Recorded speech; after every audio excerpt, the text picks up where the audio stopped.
अष्टवनिंदितीय अध्याय. Welcome everyone.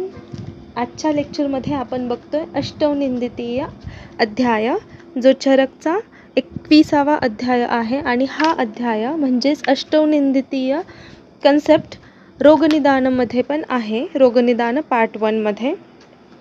तर first श्लोक काय आहे बघा. अष्टनिंदित पुरुष इह खलु शरीरम अधिकृत्य अष्टौ पुरुष निंदिता भवन्ति तद्यथा अतिदीर्घश्च अतिरस्वश्च अतिलोमा इति अलोमाच अतिकृष्णश्च अतिगौरश्च अतिस्थूलश्च अतिकृशश्च इति. ज्याचा अर्थ काय आहे, जे आठ प्रकारचे निंदित पुरुष सांगितलेले आहेत ते कोणते आहेत. अतिदीर्घ, अतिरस्व, अतिलोम, अलोम, अतिकृष्ण, अतिगौर, अतिस्थूल आणि अतिकृश. आता हे मराठी ऑथरचं बुक मी सोबत घेतलेलं आहे यासाठी की त्याच्यातून आपल्याला समजणं एकदम सोपं आहे. आणि आता मी कर्नाटकमध्ये असल्यामुळं मला इंग्लिशमधून पेपर लिहावा लागतो, पण आपले जे विद्यार्थी महाराष्ट्रात आहेत ते मराठीमधून लिहू शकतात. तर त्यांनी हे मराठी एक्सप्लेनेशन रेफर करावं. आणि ज्यांना इंग्लिशमधून लिहावं लागणार आहे त्यांच्यासाठी नोट्स आहेत. तुम्ही मला DM करा, मी इंस्टाग्राम हँडल टॅग करते डिस्क्रिप्शनमध्ये, मी तुम्हाला नोट्स सेंड करीन. तर अतिदीर्घ म्हणजे एक्सेसिव्हली टॉल, गरजेपेक्षा जास्त उंच माणूस असतो. आणि नॉर्मली अशी माणसं कोणत्या प्रकृतीमध्ये आपल्याला बघायला मिळतात, पित्त प्रकृती आणि वात प्रकृतीमध्ये.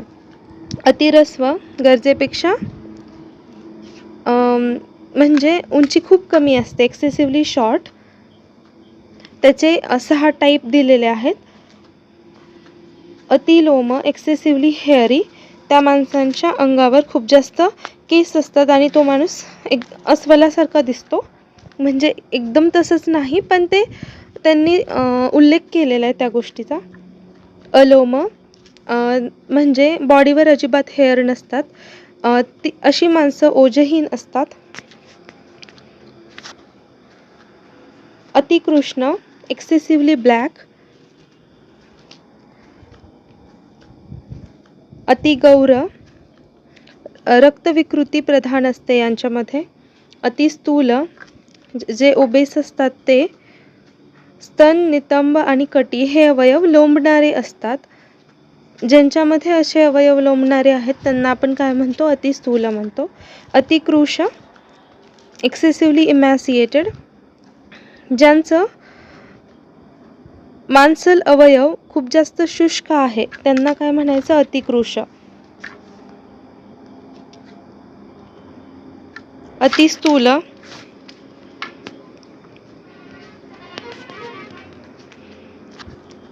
अतिस्थूलस्य तावत् आयुषो रासो जवोपरोधः कृच्छ्रव्यवायत दौर्बल्य दौर्गंध्य स्वेदाबाध क्षुत अतिमात्रा पिपास अतियोगश्च इति भवन्ते अष्टो दोषाः. ज्याचा अर्थ काय आहे, आयुष्य रास म्हणजे रिड्यूस्ड लाईफस्पॅन, त्यांचा आयु लवकर नाश होतो. जवोपरोध स्लो इन मूवमेंट, शीघ्र कार्य करण्याची शक्तीचा अभाव असतो. कृच्छ्रव्यवाय डिफिकल्टी इन सेक्स्युअल इंटरकोर्स, मैथुन कार्यात दुर्बलता. दौर्बल्य वीकनेस, शरीर दुर्बलता. दौर्गंध्य बॅड स्मेल, शरीरातून दुर्गंध येतो. स्वेदाबाध एक्सेसिव्ह स्वेटिंग, स्वेदोत्पत्ती म्हणजेच घाम जास्त येतो. क्षुत अतिमात्रा जास्त प्रमाणात, एक्सेसिव्ह हंगर जास्त प्रमाणात भूक लागते. पिपास अतिमात्रा जास्त प्रमाणात तहान लागते. अतिस्थूल्य हेतू म्हणजेच स्थौल्य कारणे काय आहेत. तर कारणे काय काय असू शकतात, तर गुरु, मधुर, शीत, स्निग्ध हे गुण असणारे आहार केल्यानं अतिस्थौल्य होतं. अव्यायाम अजिबात व्यायाम न केल्यामुळं. अव्यवाय सेक्स्युअल इंटरकोर्स न केल्यामुळं. आणि दिवास्वप्न दिवा स्वप्न केल्यामुळं अतिस्थौल्य होतं. तर मराठीमध्ये काय काय दिले बघा. अतिप्रमाणात भोजन केल्यामुळं, गुरु शीत स्निग्ध पदार्थांचं अतिसेवन केल्यामुळं, व्यायामाचा अभाव असल्यामुळं, मैथून न केल्यामुळं, दिवास्वप्न केल्यामुळं, सदैव प्रसन्न राहिल्यामुळं, चिंता न केल्यामुळं आणि जेनेटिक फॅक्टर म्हणजेच आईबाबांपासून ओवा आणि स्पर्ममधून आलेल्या प्रॉपर्टीजमुळं, एवढी सगळी कारणं आहेत अतिस्थौल्याची. तर अतिस्थौल्य संप्राप्ती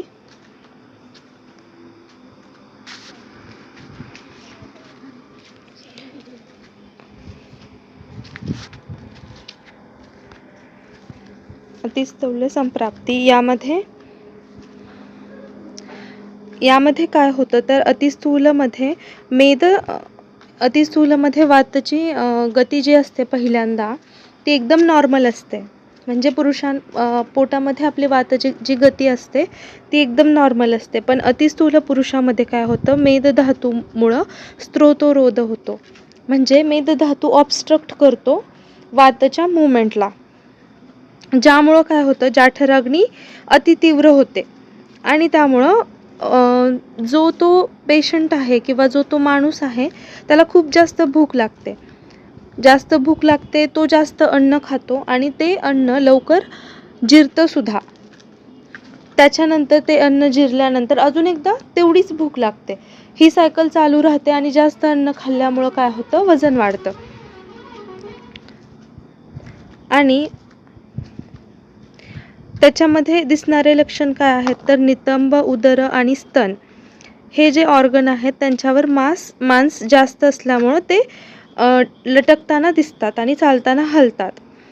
तर या व्यक्तींमध्ये उत्साह कमी असतो आणि अशा व्यक्तीला अतिस्थूल व्यक्ती म्हणतो आपण. याच्यामध्ये सिमिली दिलेली आहे. सिमिली काय आहे तर जसं as forest fire burn the entire forest. Forest fire, एखाद्या ठिकाणी जंगलात आग लागली तर ते पूर्ण जंगलाला नष्ट करून टाकतं. तसा प्रकारे हा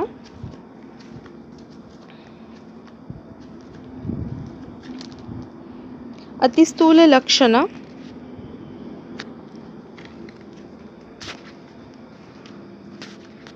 लक्षणं काय आहेत, स्पीक गुदर स्तन चलत्व. म्हणजे स्पीक गुदत आणि स्तन खूप जास्त मांस वाढल्यामुळं काय होतं, पेंडुलम सारखी मूवमेंट करतात आणि एक्सेसिव्ह डिपॉझिशन ऑफ मेद मांस. खूप जास्त फॅट तिथं का वाढतं तर मेद मांस वाढल्यामुळं वाढतं. Management of obesity.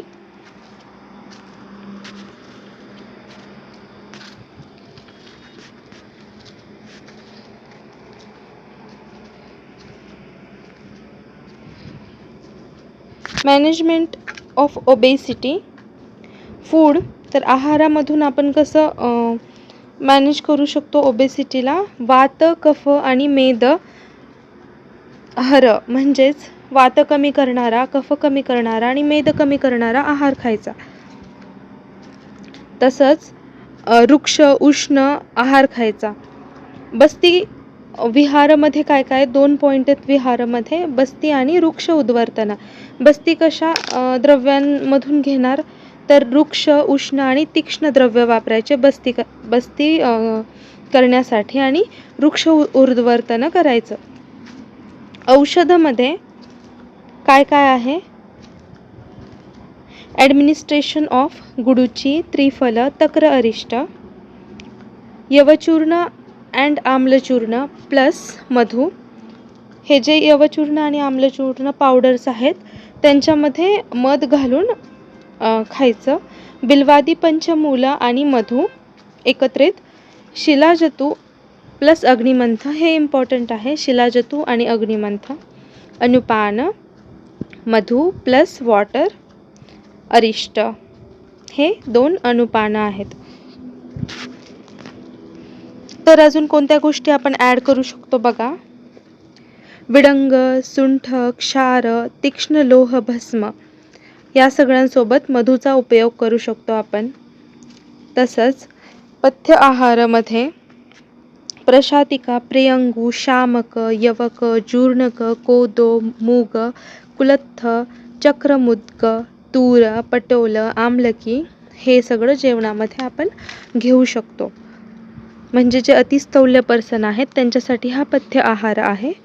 आणि भोजनाच्या शेवटी जेवण झाल्यावर मधु मिश्रित जलसेवन, म्हणजेच मधु अणुपानामध्ये आपण जे लिहिले मधु प्लस H2O म्हणजेच मधु मिश्रित जलसेवन करायचं.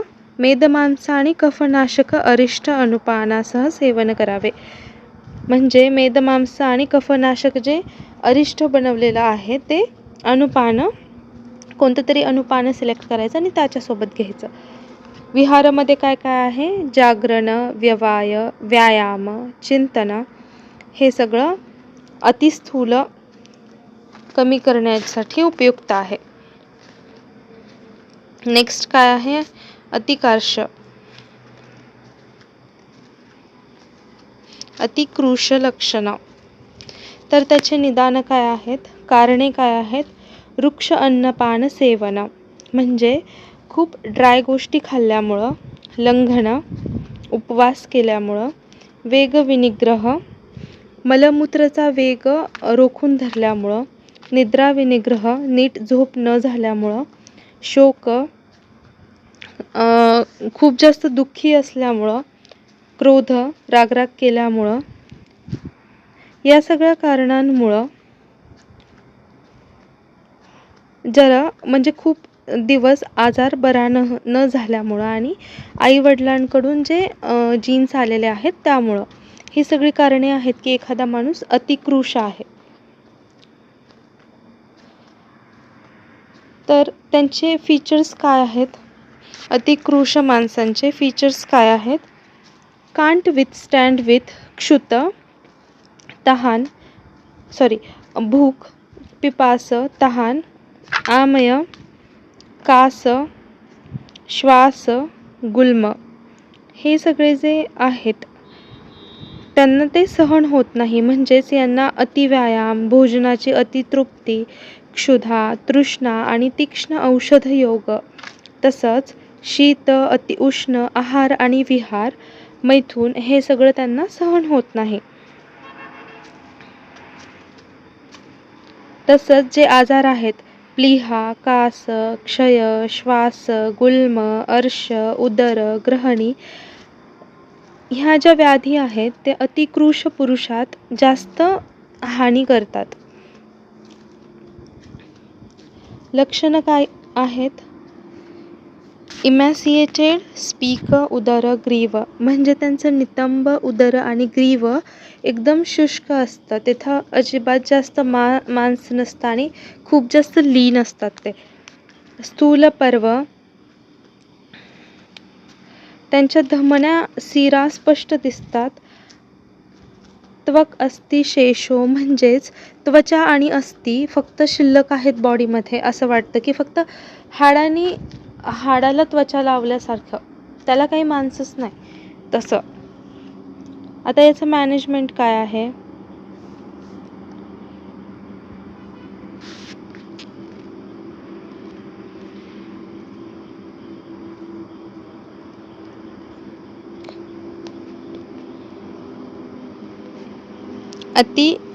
कार्श चिकित्सा, अवॉइड, व्यायाम, व्यवाय, प्रजागर, चिंतन, म्हणजेच व्यायाम, एक्सरसाइज, सेक्शुअल ॲक्ट, रात्री जागरण आणि खूप जास्त चिंता, वरी करणं सोडून द्यायचं त्या माणसांनी.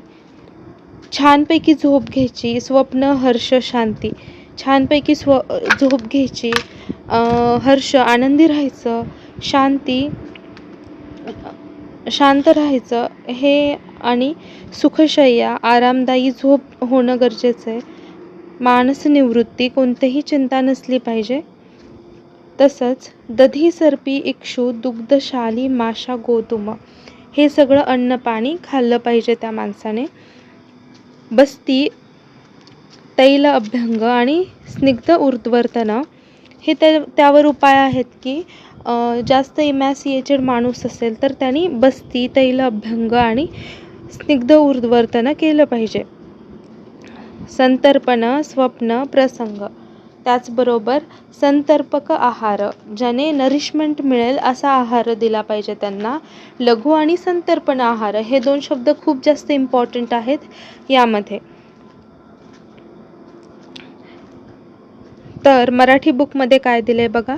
स्वप्न, प्रसन्नता, सुखद शय्या इत्यादीचे सेवन, मनदुःखापासून मुक्त करणे, चिंता, मैथुन, व्यायाम इत्यादीचा त्याग करणे, प्रियजनांचे दर्शन घेणे, नवे अन्न, नवे मध सेवन, ग्राम्य अनुप तसेच जलकर प्राण्यांचे मांसरस, याच प्राण्यांचे खूप शिजवलेले मांस, दूध, दही, घृत सेवन, इक्षु, शालिधान्य, उडीद, गहू, गुळाचे पदार्थ सेवन, स्निग्ध तसेच मधुर द्रव्यांचा बस्ती प्रयोग, स्नेह अभ्यंग, स्निग्ध पदार्थांनी उर्ध्वर्तन, प्रतिदिन स्नान, सुगंधित मालाधारण, श्वेत स्वच्छ वस्त्रधारण, वेळेवर वृद्धी, झालेल्या दोषांचे निर्हरण, रसायन तथा वृक्ष योगांचे सेवन, यामुळं अकृष्यता नाश होऊन व्यक्ती बलयुक्त बनते.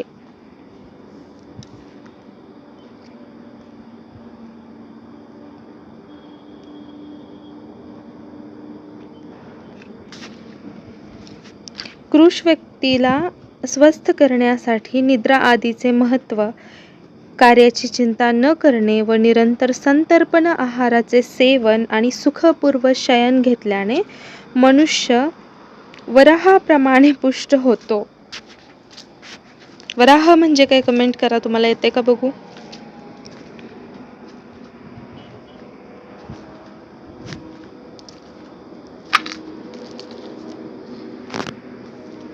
स्थूल आणि कृश योजनम भेषज.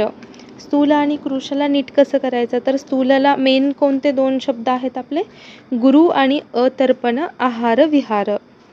कृशला लघु आणि संतर्पण. म्हणजे ज्या व्यक्तीमध्ये मांसपेशी व्यवस्थित प्रकारे असतात, म्हणजे जी स्थौल्य व्यक्ती आहे, स्थूल पुरुषाला कृश करण्यासाठी गुरु तसेच अतर्पण आहार आणि कृश व्यक्तीला स्थूल करण्यासाठी लघु तसेच संतर्पण द्रव्य हितकारी असतात. नेक्स्ट पॉइंट आहे आपला स्वप्न.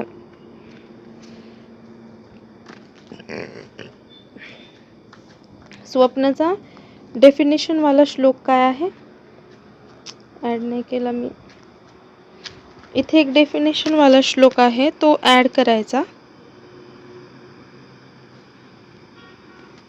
हां. यदा तू मनसी क्लांते, यदा तू मनसी क्लांते कर्मात्मानः क्लमान्विता विषयेभ्यो निवर्तन्ते तदा स्वपीति मानवः. म्हणजेच ही आहे डेफिनेशन स्लीपची, म्हणजे स्वप्नची. तर यदा तू मनसी क्लांते म्हणजे आपलं मन थकल्यावर, कर्म आत्म क्लमान्विता, सगळे कर्म इंद्रिय आणि आत्मा सोल थकल्यावर, विषय निवर्तनते, आणि विषय निवर्तनते म्हणजे जे आपले इंद्रियांची कामं आहेत त्यांनी त्यांची कामं करायची बंद करतात. म्हणजे आपण झोपल्यावर आपल्याला ऐकू येतं का बाहेर काय बोलतायत लोक, किंवा आपल्याला दिसत नाही. म्हणजे आपले जे सेन्स ऑर्गन्स आहेत ते त्यांचं काम कमी करतात. ही सगळी स्थिती जेव्हा घडते तेव्हा आपण काय म्हणतो की झोप आहे ती, त्याला आपण स्वप्न म्हणतो. जेव्हा मन थकते तसेच आपल्या कार्यात मग्न असणारे इंद्रिय थकतात व ते आपल्या कार्यापासून निवृत्त होतात, तेव्हा मनुष्य निद्राधीन होतो. निद्रा लाभ. Next point.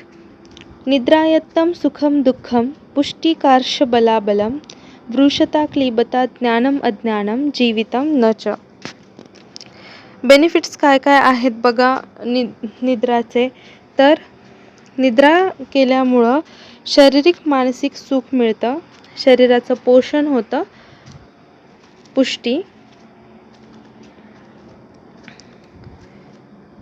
बलाची वृद्धी होते, वीर्याची वृद्धी होते, ज्ञानेंद्रिय कार्यक्षमता आणि दीर्घजीवन प्राप्त होतं.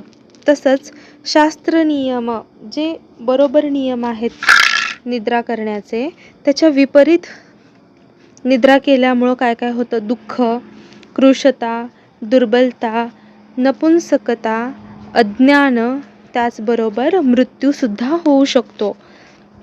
नेक्स्ट श्लोक काय लिहिणार तुम्ही निद्रा बेनिफिट्समध्ये? अकाले अतिप्रसंगाच्च न च निद्रा निषेविता सुखायुषी परा कुर्यात कालरात्री वापरा. अकाले म्हणजे योग्य वेळ जी सांगितलेली आहे झोपायची, रात्रीची वेळ, ती सोडून कधीही झोपणे. अतिप्रसंगाच्च म्हणजे गरजेपेक्षा जास्त वेळ झोपणे, रात्रभर पण झोपायचं, दिवसभर पण झोपायचं. न च निद्रा, रात्री पण झोप नाही, दिवसा पण झोप नाही. यामुळं काय होतं? यामुळं हे रॉंग टाईप्स आहेत झोपेचे. तर सुखायुषी परा कुर्यात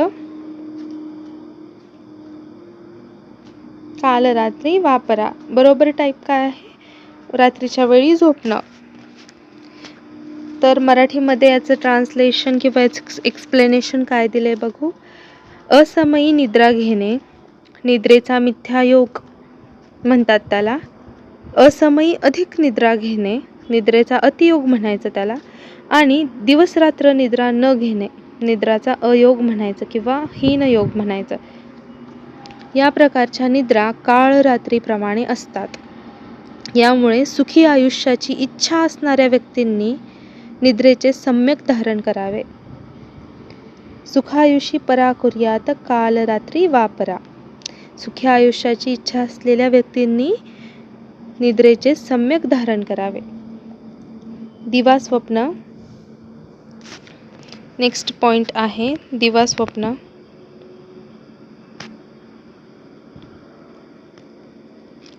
यामध्ये इंडिकेशन काय आहेत की कुणी कुणी दिवा स्वप्न केलं पाहिजे.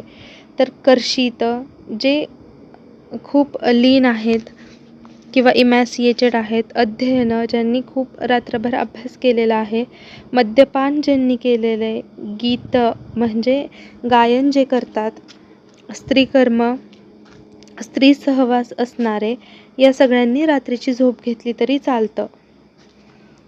दुसरा टाईप काय आहे? अजीर्ण. कोणकोणते आजार झाल्यावर अजीर्ण, खूप जास्त कष्ट केलेलं असेल तर, क्षीण किंवा वृद्ध व्यक्ती, बाल, अबाल यांनी दिवसा झोपलं तरी चालतं. त्याचबरोबर तृष्णा, तहान, अतिसार, डायरिया, शूल, श्वास, हिक्का हे आजार जर असतील तरीही दिवसा झोप घेतलेली चालते. त्याचबरोबर जर रात्रीची झोप अफ्लिक्टेड विथ म्हणजे रात्रीची झोप काही गोष्टींमुळे उडाली असेल तर त्या कोणत्या गोष्टी?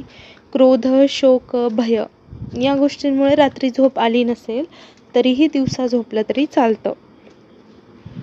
तर मराठी वाचून घेऊ. गायन, अध्ययन, मद्यपान, स्त्री सहवास, वमन आदी संशोधन कर्म, वजन उचलणे, चालणे इत्यादी कारणांमुळे जो कृश झालेला आहे, अजीर्णाने पीडित, उरक्षतरोगी, क्षीण, वृद्ध, बालक, दुर्बल, तृष्णा, अतिसार, शूल रोगाने पीडित, श्वास, हिक्का इत्यादीचा रुग्ण, कृश, उंच स्थानावरून पडलेले, उन्माद रोगी, यात्रा केल्यामुळे म्हणजेच ट्रॅव्हल, यात्रा केल्यामुळे जागरण झालेले, क्रोध, शोक, भयपीडित, तसेच जो नेहमी दिवसा झोप घेतो त्या माणसाने देखील सर्व ऋतूंत दिवसा निद्रा घेणे हितकर असते. दिवा स्वप्न फल म्हणजेच बेनिफिट्स ऑफ दिवा स्वप्न.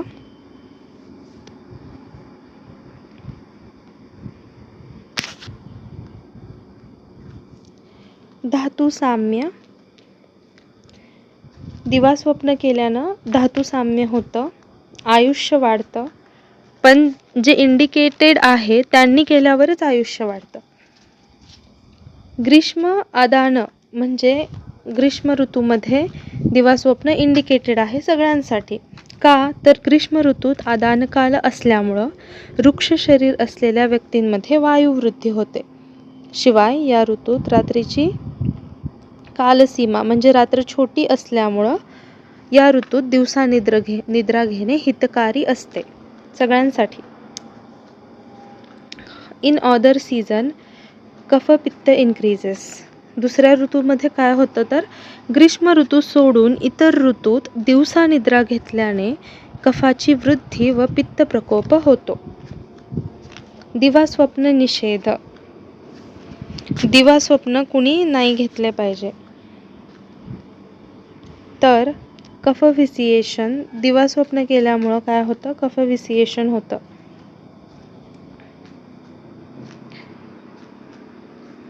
मेदस्विन, स्नेहनित्य, श्लेष्मल रोग म्हणजे मेदस्वी नेहमी स्नेह, घृत, मज्जा, वसा, तैल हे सगळं नेहमी खाणारा माणूस आणि कफ प्रकृतीचा रुग्ण, कफज रोगाने पीडित आणि दूषी विषाने पीडित रोग्याने दिवसा निद्रा घेऊ नये. जर तसं निद्रा घेतली दिवसा, इंडिकेटेड नाही त्यांना, कॉन्ट्रा इंडिकेटेड आहे, तरीही निद्रा घेतली तर आजार कोणते होणार? शिरशूल, स्थैमित्य, अंगमर्द, अग्निनाश, गुरुगात्रता, कंडू, तंद्रा, कास. शिरशूल, स्थैमित्य, अंगमर्द, अग्निनाश, गुरुगात्रता, कंडू, तंद्रा, कास. म्हणजेच मराठी ट्रान्सलेशन बघा. अयोग्य रुग्णाने दिवसा झोपल्यास त्याला हलीमक, शिरशूल, स्थैमित्य, गुरुगात्रता, अंगमर्द, अग्निनाश, प्रलेप हे रोग होतात. तसेच शोथ, अरुची, ऱ्हल्लास, पीनस, अर्धावभेदक, कोष्ठपीडिका, कंडू, तंद्रा, कास, कंठरोग, स्मरणशक्तीचा ऱ्हास, बुद्धिभ्रंश, स्त्रोतरोध, ज्वर, इंद्रिय असमर्थता, विषवेग वाढणे हे विकार होतात.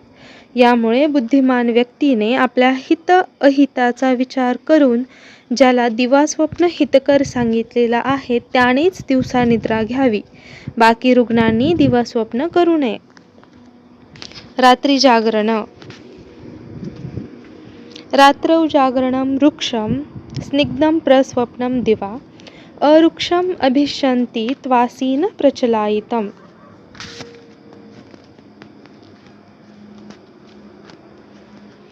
रात्री जागरण केल्यामुळं काय होतं? रोल ऑफ रात्री जागरणामुळं शरीरातली रुक्षता वाढते. दिवास्वप्न घेतल्यामुळं कफवृद्धी होऊन शरीरात स्निग्धता उत्पन्न होते आणि बसलेल्या अवस्थेत म्हणजे चेअरवर, सोफावर तुम्ही जर झोपलेला असेल बसलेल्या अवस्थेत तर थोडी निद्रा, थोडा वेळच झोपलेला असाल तर रुक्षताही वाढत नाही आणि स्निग्धताही वाढत नाही. Role of sleep in obesity. निद्रेचे महत्त्व काय आहे तर देहवृद्धी कशामुळे होतं तर 2 फॅक्टर्समुळे देहवृद्धी होते, आहार आणि निद्रा. तसंच स्थौल्यकार्श हे जे 2 प्रकार आहेत की इमॅसिएटेड आणि ओबेसिटी हे 2 प्रकार कोणत्या गोष्टींवर डिपेंड आहेत तर ते कोणत्या गोष्टींवर डिपेंड आहेत? आहार आणि निद्रा. मराठीमध्ये काय दिलंय बघा. ज्याप्रमाणे शरीर सुरक्षेसाठी विधीपूर्वक आहार हितकर असतो त्याचप्रमाणे यथाविधीनुसार घेतलेली निद्रा सुखकर असते. शरीराची स्थूलता आणि कृशतेसाठी निद्रा आणि आहार विशेष रूपाने कारण असते.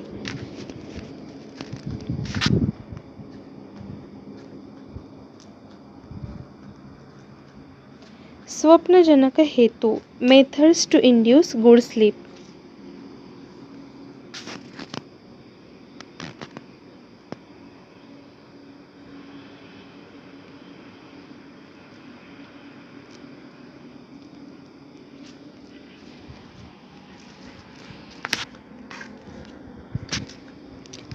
यामध्ये मेथड्स कोणकोणते दिलेले आहेत? आय थिंक मराठीमध्ये हा पॉइंट नाही आहे.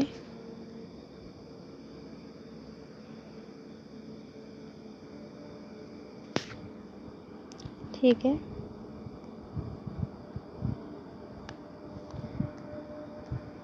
स्वप्नजनक हेतू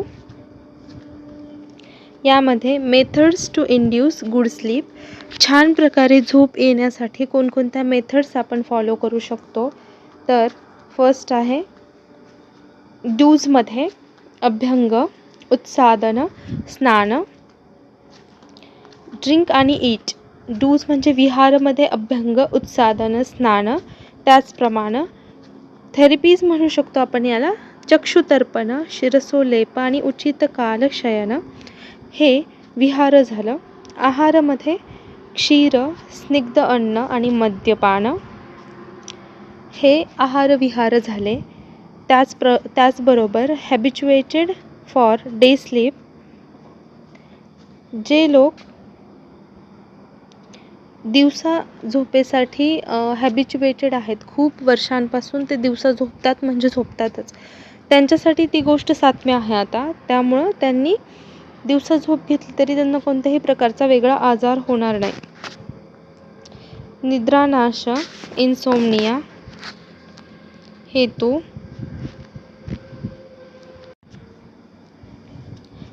निद्रानाश हेतू काय काय आहेत? एक्सेसिव्ह इलिमिनेशन ऑफ दोषास बाय वमन, विरेचन अँड नस्य. वमन, विरेचन आणि नस्य कर्म यामुळं जे बॉडीमधलं दोषाचं प्रमाण आहे ते जास्त इलिमिनेट झाले, बॉडीमधून बाहेर जास्त प्रमाणात गेले, हे एक कारण आहे.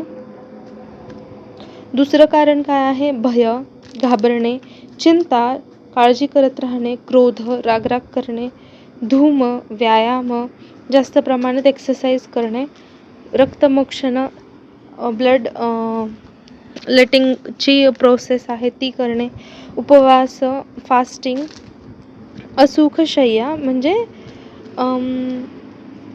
कम्फर्टेबल नसणे, या सगळ्यामुळं इन्सोमनिया किंवा निद्रानाश झालेला असतो. ही सगळी कारणे आहेत. तर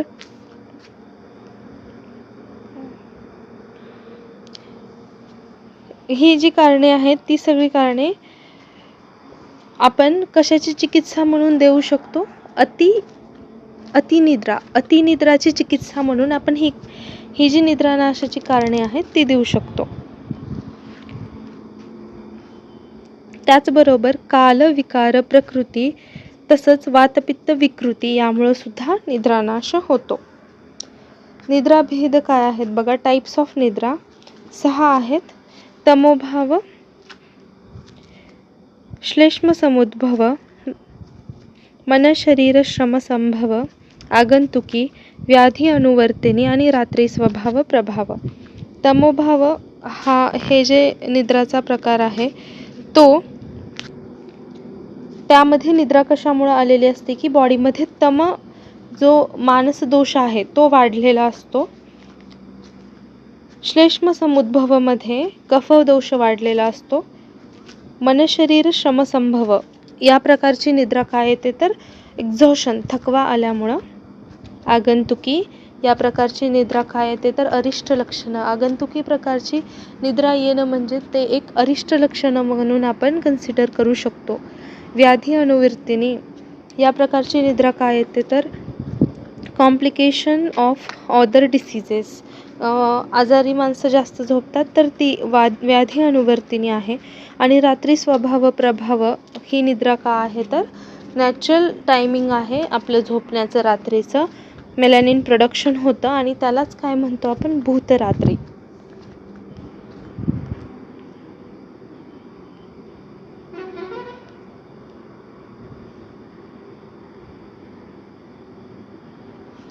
भूतरात्री जी निद्रा आहे, रात्रीची निद्रा, ती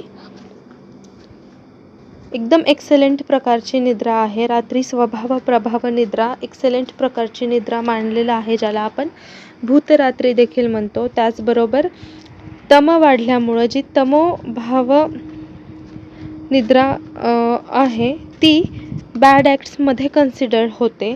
आणि जी बाकीचे राहिलेले प्रकार आहेत 4, ते प्रकार कशामुळं झालेले आहेत, तर आजारी पडल्यामुळं झालेले आहेत. नोट्स हवे असतील तर तुम्ही इंस्टाग्रामला DM करा. थँक्यू. Bye bye.